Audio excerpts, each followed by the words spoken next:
बिस्मिल्लाहिर्रहमानिर्रहीम। Second year physics की class में आप सबका खुशामदीद। कल हमने कूलम्स फ़ोर्स के बारे में पढ़ा, जिसमें हमने देखा कि आपकी जो चार्जेस के दरमियान में फ़ोर्स है वो क्वांटिटेटिवली किसके इक्वल होती है, और उसका फ़ाइनल एक्सप्रेशन जो हमने फाइंड आउट किया that was F is equal to K Q1 Q2 over R square. अब उसी से रिलेटेड हमारी फ़र्स्ट एग्ज़ाम्पल है, जिसमें हमारे पास दो चार्जेस हैं Q1 एंड Q2, दोनों XY प्लेन में लाई कर रहे हैं। एक पोजीशन R1 पे है और दूसरा पोजीशन R2 पे है। R1 अलोंग Y एक्सिस है एंड R2 जो है वो अलोंग X एक्सिस है, और इन दोनों का जो डिस्टेंस है वो मीटर्स में मेजर किया गया है। वो कह रहे हैं कि वो फोर्स फाइंड आउट करें जो चार्ज Q2 एग्जर्ट करता है ऑन चार्ज Q1 पे। तो जी अब हम फाइंड आउट करते हैं कि कितनी फोर्स जो है वो एग्जर्ट होगी ऑन Q2। तो सबसे पहले हमने प्लेन ड्रॉ किया, X axis and Y axis. तो X एक्सिस पे जो डिस्टेंस है दैट इज़ 4I। हमें कैसे पता चला कि ये डिस्टेंस X एक्सिस पे है? ये जो आपका यूनिट वेक्टर है I, ये हमें बता रहा है कि this is along X axis. तो अलोंग X एक्सिस हमने, चूँकि ये डिस्टेंस R2 है इसलिए हम यहाँ पे चार्ज Q2 लेंगे। अब अलोंग Y एक्सिस हमारा R1 है दैट इज़ 3J। तो Y एक्सिस पे 3 पोजीशंस पे 3 पॉइंट्स पे 3 मीटर के डिस्टेंस पे हमने चार्ज रखा Q1 क्यों है? क्योंकि ये ओरिजिन से R1 डिस्टेंस पे है। अब वो ये कह रहे हैं कि इस चार्ज Q2 पे इस Q1 की वजह से कितनी फोर्स लगेगी।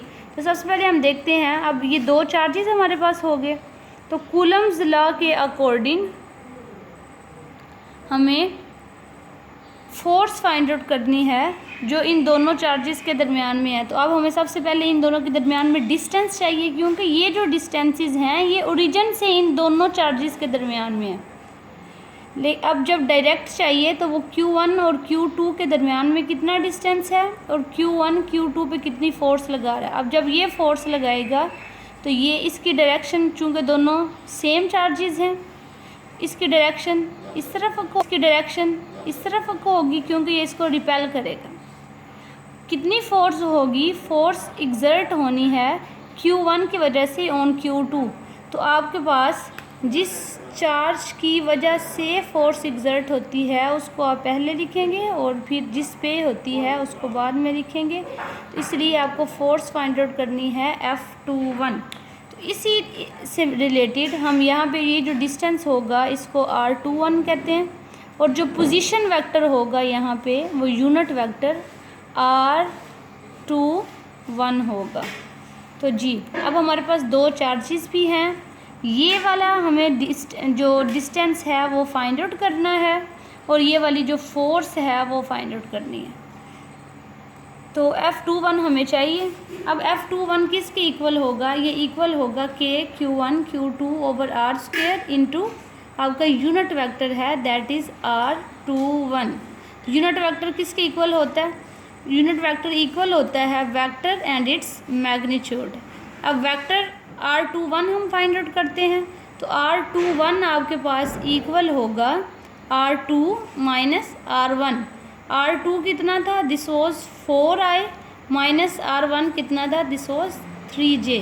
तो अब आप क्या करें, इन दोनों की, ये आपके पास वेक्टर आ गया, इनकी मैग्नीट्यूड फाइंड आउट कर लें और यूनिट वेक्टर आपका आ जाएगा। वेक्टर की वैल्यू पुट करें 4I माइनस 3J, और यूनिट जो उस आपके पास उसकी मैग्नीट्यूड है वेक्टर की वो फाइंड आउट करें। तो इस तरह से आप इस यूनिट वेक्टर की जो वैल्यू है वो फाइंड आउट कर लेंगे।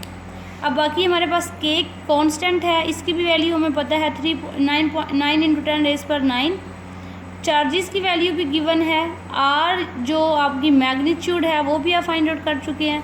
इनकी वैल्यूज़ यहाँ पुट करें तो आपके पास फोर्स आ जाएगी। इस फोर्स की मैग्नीट्यूड ले लें तो ये आपके पास ये वेक्टर फॉर्म है, इसकी मैग्नीट्यूड जब आप लेंगे तो ये मैग्नीट्यूड किस तरह से लेते हैं, जो i कंपोनेंट के साथ वैल्यू होगी उसका स्क्वायर प्लस जो j के साथ वैल्यू है उसका स्क्वायर और स्क्वायर रूट। तो ये आपके पास मैग्नीट्यूड ऑफ दैट फोर्स आ गई। अब आपको पता है फोर्स एक वेक्टर क्वांटिटी है और वेक्टर के लिए आपको दो चीज़ें चाहिए, एक फोर्स की मैग्नीट्यूड और सेकंड इसकी डायरेक्शन। तो हमने देखना है कि ये वाली जो फोर्स है ये कितना एंगल बना रही है। तो एंगल चूँकि आपको पता है tan थीटा इक्वल होता है, tan थीटा के इक्वल है और tan थीटा जो है वो स्लोप और tan थीटा जो है वो स्लोप को रिप्रेजेंट करता है and that is equal to जो y कंपोनेंट के साथ y एक्सिस पे वैल्यू होगी यानी कि जो j कंपोनेंट के साथ वैल्यू है वो डिवाइडेड बाय जो i कंपोनेंट के साथ वैल्यू है वो लिखेंगे। तो इस तरह से आपके पास डायरेक्शन जो है that is theta and theta is equal to, चूँकि this was tan theta basically is equal to y over x and theta is equal to tan inverse y over x। अब y की value हमारे पास होगी ये जो आपके j component के साथ वैल्यू है, अगर ये प्लस में होगी तो आप यहाँ पे प्लस में लिखेंगे। अब हमारे पास इस केस में माइनस में है तो आप -1.08 डिवाइडेड बाय 1.44 इन दोनों को डिवाइड कर लें तो आपके पास ये वैल्यू आ गई एंगल की जो -37 कंपोनेंट के साथ y एक्सिस पे वैल्यू होगी यानी कि जो j कंपोनेंट के साथ वैल्यू है वो डिवाइडेड बाय जो i कंपोनेंट के साथ वैल्यू है वो लिखेंगे। तो इस तरह से आपके पास डायरेक्शन जो है that is theta and theta is equal to, चूँकि this was tan theta basically is equal to y over x and theta is equal to tan inverse y over x। अब y की value हमारे पास होगी ये जो आपके j component के साथ वैल्यू है, अगर ये प्लस में होगी तो आप यहाँ पे प्लस में लिखेंगे। अब हमारे पास इस केस में माइनस में है तो आप -1.08 डिवाइडेड बाय 1.44 इन दोनों को डिवाइड कर लें तो आपके पास ये वैल्यू आ गई एंगल की जो -37। अच्छा जी, नेक्स्ट हम एक्सरसाइज की तरफ आते हैं। उसमें हमारे पास फर्स्ट न्यूमेरिकल है कि आपके पास दो आइडेंटिकल चार्जेस हैं, एक Q1 है और दूसरा Q2 है, और दोनों सेम चार्जेस हैं यानी कि जो मैग्नीट्यूड Q1 की है वही सेम मैग्नीट्यूड और सेम चार्ज जो है वो Q2 का है और दोनों के जो मैसेज हैं वो भी सेम है।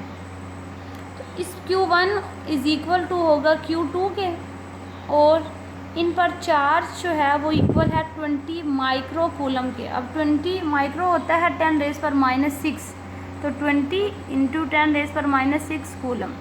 मैसेज जो हैं वो इन दोनों के, चूँकि ये आइडेंटिकल चार्जेस हैं, इन दोनों के मैसेज जो हैं वो भी सेम होंगे। तो M1 इज़ इक्वल टू होगा M2 एंड दैट इज़ 10 ग्राम। अब उस ग्राम को आप किलोग्राम में कन्वर्ट करें, 1000 पर डिवाइड करें तो this will be equal to 0.01 kilogram.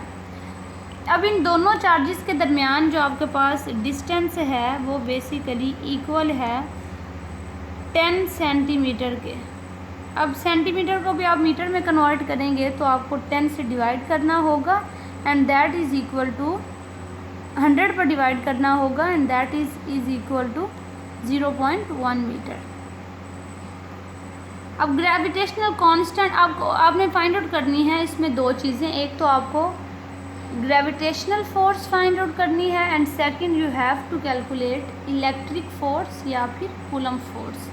तो आपको 9th क्लास का चैप्टर नंबर 5 अगर याद हो तो उसमें आपने फर्स्ट जो टॉपिक पढ़ा था that is Newton's gravitational law. तो उसके अकॉर्डिंग एफ जी जो है वो हमारे पास इक्वल होता है m1 m2 over R square. और अभी जो हमने कल टॉपिक पढ़ा उसमें इलेक्ट्रिक फोर्स के बारे में हमने देखा, इलेक्ट्रिक फोर्स इक्वल होती है Q1 Q2 over R square.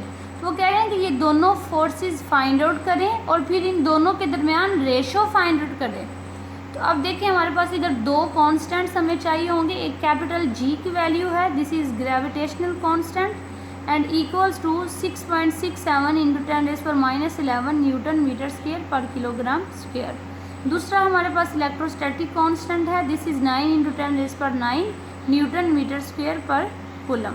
अब जो हमें रिक्वायर्ड है, जो हमने फाइंड आउट करना है, that is basically ratio of electric force and gravitational force. तो जी हम पहले फाइंड आउट कर लेते हैं electric force. This is equal to KQ1 Q2 over R square. K की वैल्यू आपको पता है 9 इंटू 10⁻9 और Q1 Q2 चूँकि दोनों सेम हैं इसलिए इनकी वैल्यूज़ भी सेम आएंगी, डिवाइडेड बाय आर स्क्वायर। इसको कैलकुलेट करें तो आपके पास वैल्यू आती है 360 न्यूटन। अब सेकंड ये हमने फाइंड आउट कर लिया, अब हमें सेकंड चाहिए ग्रेविटेशनल फोर्स।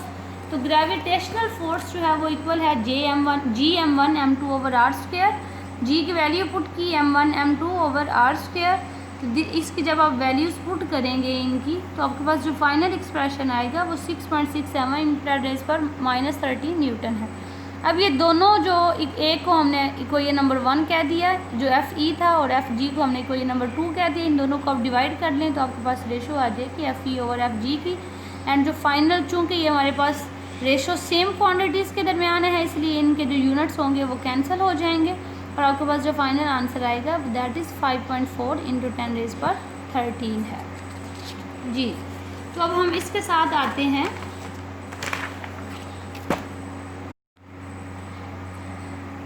अब इसके साथ जो हमारा थ्योरी में टॉपिक है that is fields of forces.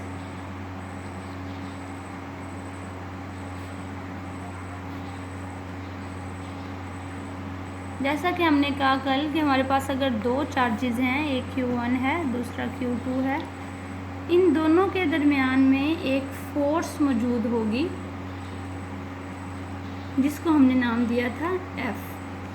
अब क्वेश्चन ये है कि ये फोर्स आई कहाँ से है, what is origin of this force. अब इसका जो ओरिजिन है बेसिकली दैट इज़ अननोन। बिल्कुल उसी तरह से जैसा कि हम कहते हैं कि अगर ये आपके पास अर्थ है और इस अर्थ के इर्द गिर्द आपके पास क्या होता है, ग्रेविटेशनल फोर्स होती है। उस ग्रेविटेशनल फोर्स की वजह से अर्थ तमाम बॉडीज़ को अपनी तरफ अट्रैक्ट करती है। तो इस ग्रेविटेशनल ये फोर्स कहाँ से आती है, इसका भी आंसर यही है कि इसका जो ओरिजिन है वो अननोन है। तो इसी तरह से ये जो आपकी इलेक्ट्रिक फोर्स है इन दोनों चार्जेस के दरमियान, उनका जो ओरिजिन है वो भी अननोन है। इसी बेस पे इसको नाम दिया गया, इस फोर्स को नाम दिया गया, या इन दोनों फोर्सेस को, ये जो ग्रेविटेशनल फोर्स है इसको भी और जो आपकी इलेक्ट्रिक फोर्स है इसको भी फोर्सेस ऑफ नेचर के नाम। अब चूंकि ओरिजिन तो अननोन था लेकिन इन फोर्सेस की जो ट्रांसमिशन थी उसके बारे में हमें स्टडी करके आंसर किया माइकल फैराडे ने कि किस तरह से आपके पास ये जो फोर्सेस हैं ये ट्रांसमिट होती हैं, और इसने एक हमें थ्योरी दी जिसको हम माइकल फैराडे थ्योरी कहते हैं of transmission of electric force. इस थ्योरी के अकॉर्डिंग ये इंट्रिंसिक नेचर है हर चार्ज की कि उसके इर्द गिर्द एक फील्ड एग्जिस्ट करती है। ये यानी कि ये एक नेचुरल चीज़ है, नेचर असाइन करती है चार्ज को कि इसके इर्द गिर्द फील्ड मौजूद होगी, और इस फील्ड में अगर आप कोई टेस्ट चार्ज रखते हैं तो ये वाला जो चार्ज होगा ये इसके ऊपर फोर्स एक्सर्ट करेगा जी। तो ये